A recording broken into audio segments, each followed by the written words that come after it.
Follow trawler. It's because they think sardines will be thrown into the sea. Thank you very much. Talking nonsense. So I thought, no, enough's enough. Why should I put up with that? Talking nonsense. So I thought, no, enough's enough. Why should I put up with that? Don't back down, double down. Don't back down, double down.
Yes, here we go. Welcome aboard the bus. It is Monday night.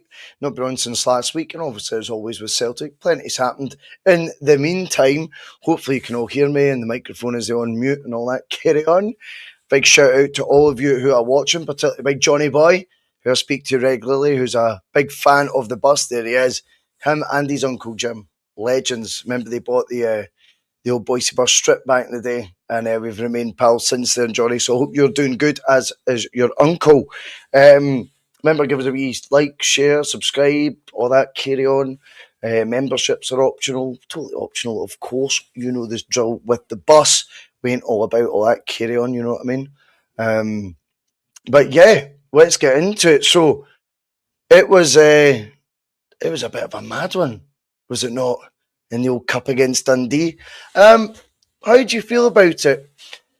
It's weird because I think Martin wanted to reflect a lot on the resilience. You know, the resilience that Celtic are showing right now. He wasn't shy in getting his wee digging as well. You know, that I did tell you I needed recruitments. The guys are a wee bit dead on their feet right now, but funnily enough, it was a new signing who scored, and I think that was him sort of vindicating, you know, the fact that he'd often said supplement the squad, it has to be done. And I don't mind him doing that. I think that's important. It's him saying, you know, I'll be right when I make, you know, calls on this and decide what Celtic need to be as successful as possible. And he wasn't quick to make, you know, a case in point straight away when he got the opportunity. And I love that. I don't think there's anything wrong with that. Was it a great display? Probably not. Well, Dundee, very good though. Yes. Very good, I thought, compared to what I expected. I suppose that's just one of those ones where you never underestimate your opponent sometimes, you know what I mean? Especially when it's a cup game, there's absolutely nothing to lose in that scenario, and I thought they popped the ball about quite nicely at times. What that says from a Celtic prism, I don't know. I don't want to be overly critical. But yeah, when you've got a wee bit of depth on the bench, it makes some difference. Taneke obviously is someone who's choking to play. Maybe getting the Martin O'Neill effect of self-esteem and confidence and things like this as well. And you get that finish from Junior, which, I mean, if you want to get a guy who comes in, you think they might be lacking in confidence. You're going to do finishes like that when it's 97 minutes in the clock and you need a goal, and you've got the courage of your convictions to do a wee flick in at the back corner. Fantastic. Absolutely fantastic. So well played to him. And then, of course, Taneke decided that he hadn't stopped there. He hadn't finished there. And as soon as extra time started, he decides just to blow the game apart. And, you know, absolutely dynamic. And great to see him getting a shot away earlier. And I bet that's been something that's been encouraged by this current coaching setup, you know. Don't need to do 50 step overs. You don't need to beat a man 3 times. get the end product sorted side of things. Because I think when he first joined Dundee, I remember saying he looked to me like the difference was the only difference we sort of needed to have got through Kyrat. I'm not saying he was the only signing that was missing from the summer, far from it. But I just thought that energy, that sort of purpose that he played with, that pace and intent was something we could have been doing with the Kyrat Almaty legs. And then he seemed to just sort of fall away. I don't know if he was... It wasn't that his final ball was awful. He just never seemed to play at the right time. But I certainly think with Martin, it's all about, as he always says, winning football matches. And to do that, you need to get shots off, get your crosses in earlier. And he looked not just direct, but someone determined to influence outcomes. And he was outstanding when he came on. And Martin Kay comes in and said, Connecticut will be better under Martin O'Neill, in his opinion. And I totally agree with that. I think it's very rare you find players become worse under Martin O'Neill. And when they do, usually he notices it pretty quickly and they get sidelined. And if you don't want to be sidelined, you better be improving under Martin. It's as simple as that. And the rest of the coaching staff, of course, but I'm biased towards Martin, so we'll just put it all down to him. I'm happy doing that. Of course, over the weekend as well, Alex Oxlade-Chamberlain joined as well. One thing I do want to sort of put to bed, I think, is a lot of the younger fans who go, fucking hell, he's 32. I don't know many successful teams throughout Europe in my football lifetime that haven't had sprinkles of guys 32 and above in their sides. And I'm talking about the top level as well. You only need to look at the Liverpool Man City game and the equaliser scored by Bernardo Silva. What's he, 33? You know, you can't buy experience, and he's got experience in abundance in waves. And again, I go back to what I said to Mark. I don't think Martin O'Neill was ever going to look stupid for saying at the press conference, name checking him at that press conference. I think what he was doing was just putting the board under that slight extra pressure to make sure the deal got done. And I do suppose as well, looking back, he probably was happy to name check him because he had extreme confidence, having spoke with him. And Oxlade-Chamberlain also referred to that conversation, that having spoke to him, he was confident he was going to join. And it's another one to add. Like 6 months, potentially 18, we'll see how he fares. But I certainly think that level of experience coming in can't be a bad thing. You're in a title running. A guy who's got over the line in the English Premier League, a guy who's won a Champions League, amongst many other trophies. I think that'll be a good thing for the squad. It gives you a lift. He's been training with the Arsenal first team, of course, for the last 3-4 months as well. So he's also had that maybe not as great experience in Besiktas. I think he won a cup there as well.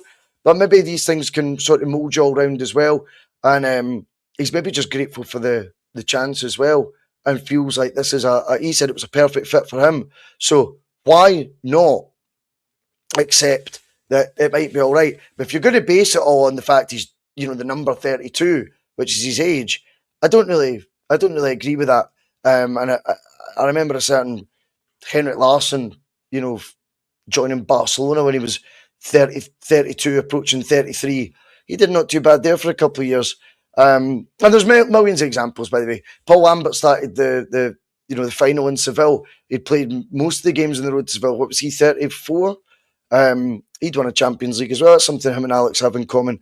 But yeah, I think with that one, it's a signing that Martin was absolutely desperate to make. Made that abundantly clear. We should all be for that, no matter who it is. And certainly not being as narrow-minded as to be judging someone with his pedigree and his CV just purely on what year he was born. I think that's pretty poor, pretty lazy in terms of analysis as well. I think when Martin wants a player, we should just get behind it. And I'm really hoping he does make a difference in the midfield as well. Because I think one thing we can say is Rio Tatak's probably had his poorest season yet, and I don't think he was great, in spells last year either. He does show flashes, Rio, but I don't think he's having his best. I think extra competition there's a good thing for us anyway. And as I say, the know-how as well is absolutely vital when it comes to getting over the line and in a title running, because what we're in right now is a three-way race. Make no bones about it. And, with that, it does mean that there's extra pressure on everything that you do. I was just checking, when is it that It's Hearts Hibs tomorrow, isn't it? Just double checking it wasn't tonight though, just in case. I thought I had my days wrong. But yeah, we will see. We will see how it goes with Alex-Chamberlain. But Celtic are on course for the Dublin, of course, by beating Dundee in extra time. What it does mean is we were rewarded with a tie away at Ibrox. Hit the like button, says Alex Forsyth. Doing my job for me, mate. You know it, man. Cheers. Cheers to you, mate. But yeah, I think the draw itself raises a lot of questions, and I know there was a few questions already coming in as the intro music was playing, which we've brought back recently. It's just all good crack in it. And it's Martin K again. He says, ask the bus, do you think we will get the full allocation for the cup game? Now, I'm not the most well versed on all the rules of this sort of thing. I'm not going to lie to you, Martin, or anyone else watching. It's weird because I can't help but think they will try their absolute best for whatever the allocation is, 10% in the cup, something like that. I can't help but think they will do their absolute damnedest to find a way for it not to happen. Liaising with Police Scotland sounds very much like something we'll be reading soon after feedback from them. But see, when you look at the other side of it, I feel this is an opportunity where neither Celtic or Rangers have backed down from their pettiness. I know Rangers started it, by the way. I'm convinced of all that. And Celtic were obviously just going to follow suit. They're not just going to give them the old allocation if they're not going to get it themselves. Albeit they've probably suggested, why can't we go back to it?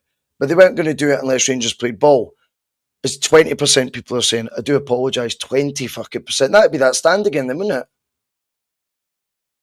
it? Fucking hell, someone could correct. I'm trying to think how much. Would that be the whole stand at the back? Would that be more than that? Bloody hell. So, here's my take on it though. There's an opportunity here for no one to have bent over, as it were, in this stupid haggling game that they've done about how many fans of their rivals they're going to let in, right? What could happen is here, it happens through default. It happened because the luck of a draw, a cup game happened, and once it plays out, we realise it added to the occasion. It added to the occasion, and you know what? Not because if Rangers don't have a choice, that would mean they do it, and Celtic then do what they did last week. Go, do you know what? See the next league game at Celtic Park. We'll do the same. Cool. And this might help us arrive where I think the fixture needs to get back to, and that is with the full allocation, whether it be the league rules or the cup rules, the full allocation given to the away set of fans. I know a lot of Celtic fans aren't always for that either. I think fixture-wise, it looks 10 times better. Right? And it adds to it massively when you've got far more sort of the vocals from both fans, not because I endorse any of the filth that they sing, but I do think as a fixture, it makes it more of a spectacle, if I'm honest with you. And this is an opportunity, as I say, for no one to have lost their sort of pride in it. The cup kind of decided it. There was rules to follow, and then once it's been done that once, we can all just get back to being the way it was because nothing bad happened. You know what I mean? But, of course, it's never as straightforward and as simple as that when it comes to the petty squabbling that we're accustomed to, particularly from that lot. Of course, I mean, when I say all this, Celtic go there and win 3-0. You could forget ever getting that allocation again. You could probably forget Celtic ever being drawn at Ibrox in the Cup for another decade or so. But, I look back to, one of the great derbies for me was, I must have been 22, 23.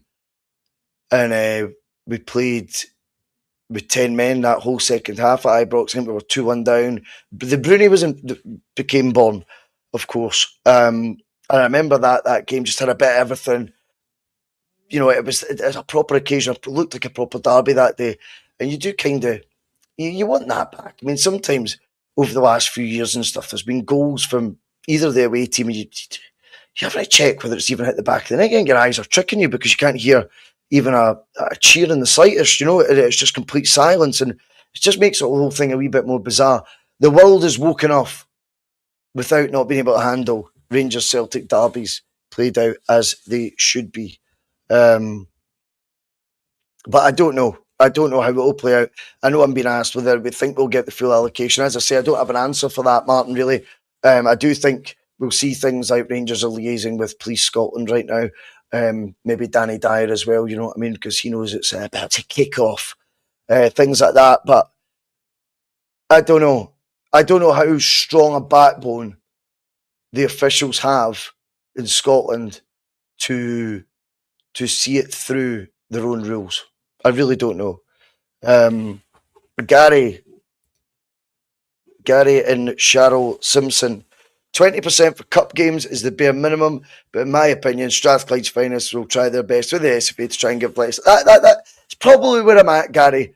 Not saying that it'll definitely not happen, but I certainly think you will see a lot of Police Scotland mentioned coming up, and you know, fan welfare and safety and stuff like that being the sort of the focal point of all these discussions. When we all know that wasn't really why the allocations were cut in the first place. It was genuinely and it's not. This isn't about gloating. They genuinely cut it because we were going there and absolutely bamming them up with the score lines, and then obviously our players were indulging a wee bit too much for them to handle. You'd scarves getting tied to the post, Scott Brown wearing sunglasses at the end, all that carry on. But if it were about, you know, safety and player sort of safety, that you only have to look at the incidents that occurred with Joe Hart having smashed bottles sort of around his goal mouth. There was an objects thrown at Scott Sinclair, I remember. I think there was something thrown at Scott Brown as well at one point. All that stuff isn't needed, and I suppose they could allude to all that to try and make their case for it not to go ahead. But I think it'd be a shame to miss the opportunity, as I say, for it to. No one's lost face. It's the cup that's decided it. Now we've done it once, and we've seen that extra amount of supporters in there, and it all goes swimmingly, despite the result. Then why not just use that as a springboard just to sort of get it back to what it was? I don't know. I think Celtic do want that, to be honest with you. I think they're kind of their cards, the cards they can play has been forced sort of by Rangers because they're not going to give them advantages, you know, when it's not being reciprocated, and I can understand that point as well. P. McLaughlin's and great to have you on as always, P. McLaughlin. Thank you for always being on the bus as often as you have, mate. Appreciate it. Entitled to 20%. It's unusual to get the 20 though. Full broom loan is 7,500. That's the most likely if we're lucky. I think we would all settle for that, to be honest with you. Of course, though, that would lead to another debate of going, well, why are we making special dispensation? Why are we not getting the full 20%? Why is it not being allocated? I Celtic would have the right to sort of pursue that. And they're not proactive with much, but usually when it comes to squabbling with Rangers and stuff, which I think they are good at, they might get more involved in that than they would with other things. Ali McKeegan comes in. He says, thanks again for this, and hail always. Don't know what you're thanking me for, mate, but I appreciate it all the same. You're welcome, shall we say. Cheers to you, mate. Rubber Duck says the prick's prick. I'm really hoping he's talking about Danny Dyer and not me. Either way, you're probably right on both ends, Rubber Duck, to be fair. The judges in, how are we? I think now special season tickets are almost a thing of the past, mate. They'll include the 2 Rangers matches mostly, not all though, but mostly are now in the Lisbon Lions. Maybe that was a reply to someone else. Not quite sure. As he says, as a cup game entitled to 20%. So, yeah, that'd be like 10,000. So, amazing, eh? 10,000 Celtic fans at Ibrox. It's the worst nightmare in one way. It's up to them whether they want to act like adults or not, I suppose, about this. As I say, if ever there was a chance for them to, it's now, because they could go to their own fans. Look, we're not in charge of this. The cup draw's been the cup draw, and we kind of just need to go with it because them are the rules, and we can't get them changed. But we're extremely disappointed in the SFA, all that bollocks they would need to say along with it, of course. But it's their opportunity to make a grown-up decision and probably kind of get away with it and make out that they've not had any say in it. So we'll see how it all goes. Merrill Wyatt, the original Celtic pod. I'm not sure about that, mate. They've probably not reinvented the wheel. But if it's your original Celtic pod, that's all that fucking matters, mate. Michael Murphy, what's happening, mate? Hope you're good. Need to get you back on soon. You had a season ticket with my old man a block away from their full allocation for 16 years. Took the rough with the smooth. Get it back full time. Ticket allocations are a shambles. Well, there you go. That's brilliant insight. Because Michael's sitting closer than anyone could be to when, they all come down from Mordor to Celtic Park, and even he's sort of advocating bringing it back. So I think that's brilliant insight to hear. And I wonder how many people share your views, Mick. If that is that the right, please write back. Is that the sort of common feeling around your pals or whatever who used to sit in that area? If you still speak to them or that, do you know? It'd be interesting to get a sort of vibe on that. Anyone who sort of sits in that vicinity, whether they've actually preferred it since the allocation was cut or whether they would want more. But we will see. The one thing we do know is Celtic got Ibrox and the Martin O'Neill. Martin O'Neill's not getting beat this year is how I find it. I don't mean he won't lose a football match. That could happen. But he's just got this mindset around him. We're not getting beat.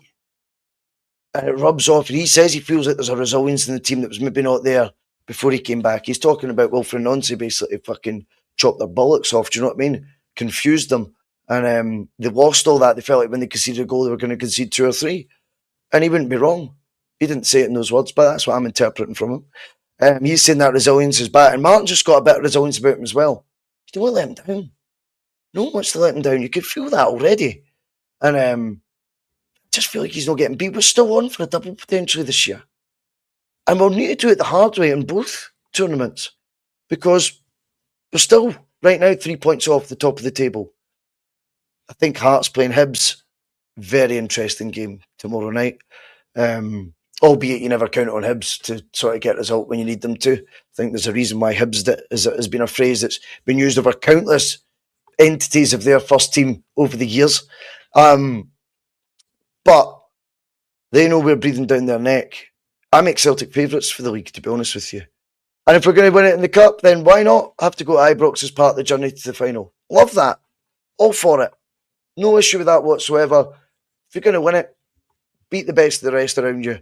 If it has to be on their place, even better. I've got no issue with any of that. And I feel that the team's at a stage right now where Martin will be feeling positive he's got the players in. His gripe won't be the same as ours about permanent signings and things. His remit is to win the league this year.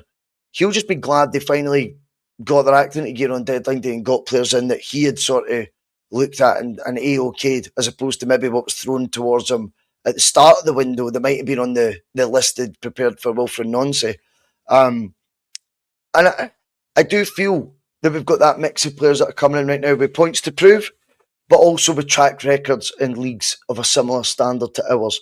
And I think that's crucial as well. It's easy to judge players not doing well in the Bundesliga, one of the top 3-5 leagues in Europe.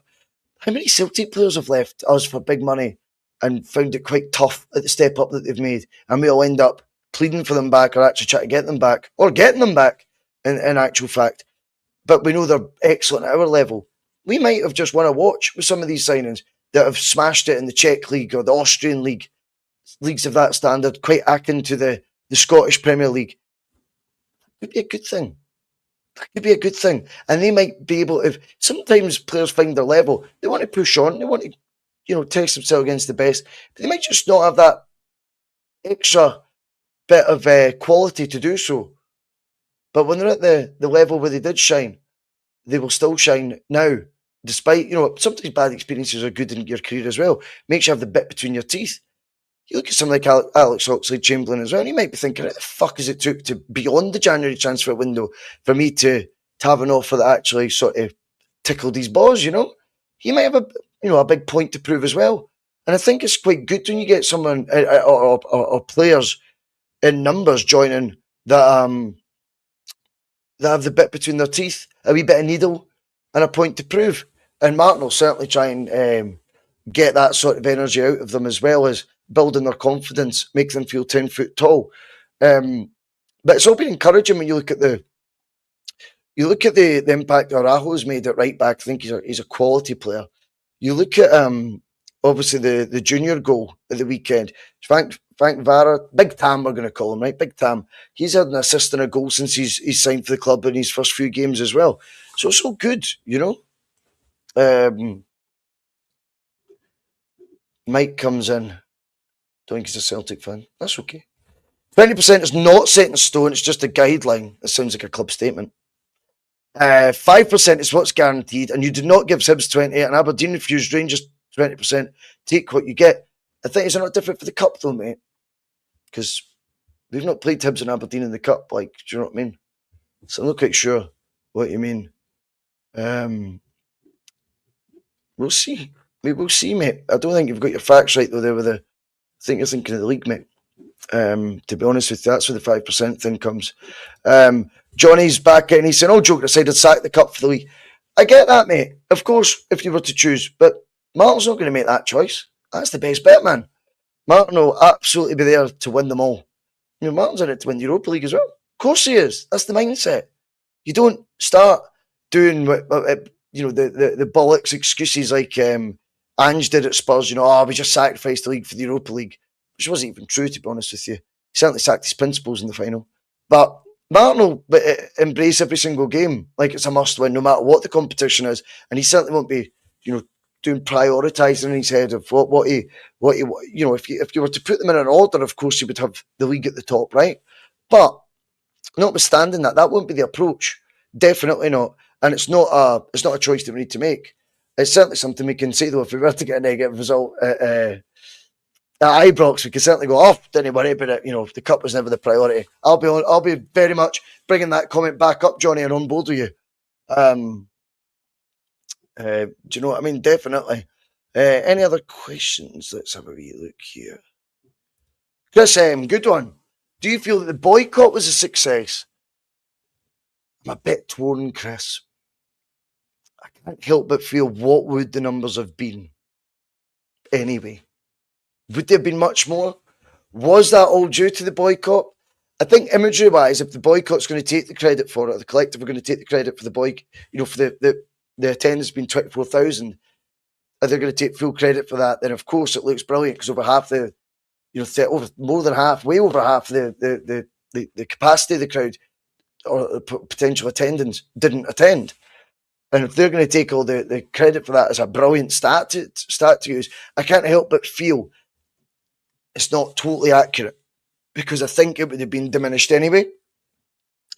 How much so, I don't know. Did it have an impact? It definitely had an impact. Therefore, it was a success, because it definitely still played a part in reducing numbers. Not to the levels that it looks like maybe when you just see 60,000 stadium, 24,000 attend. That was not all because of the boycott. Let's have it right. But I certainly think they picked the game wisely as well, because they knew the crowd would be lower that day. They knew that. So therefore, it was maximum impact to try and then steal all the credit for the crowd not being as big as what it could have been. So in that regard, it was a success. Have we got any other questions? Oh, this is an interesting one. Michael McCarran, big fan of the bus. You bought a shirt as well, mate. I remember you well, Michael. You were photographed, I'm sure, at Celtic Park wearing it. If my mind serves me right, I'm talking to the right person. I'm sure it was. Hey, Bhoycie, any chance you might do a PMP with Terry again this season? I'm sure, like so many others, they missed the crack you two have after a game.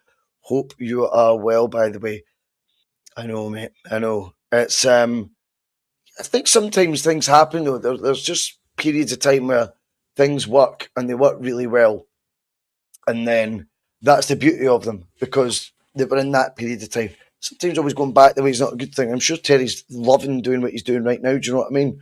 And yeah, I suppose from a sentimental point of view, it could be fun, but it'd probably feel, if I'm honest, a wee bit staged, because that's what folk would be looking for, the wee bit of back and forth, and we'd probably end up faking it a wee bit. Do you know what I mean? And disagreeing over like the scoreline and stuff, which you can't really disagree on, but just because that's what people would be sort of tuning in for. So I don't know about that, mate.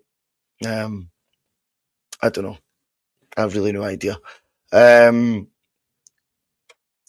anyway, that's me being half an hour rambling.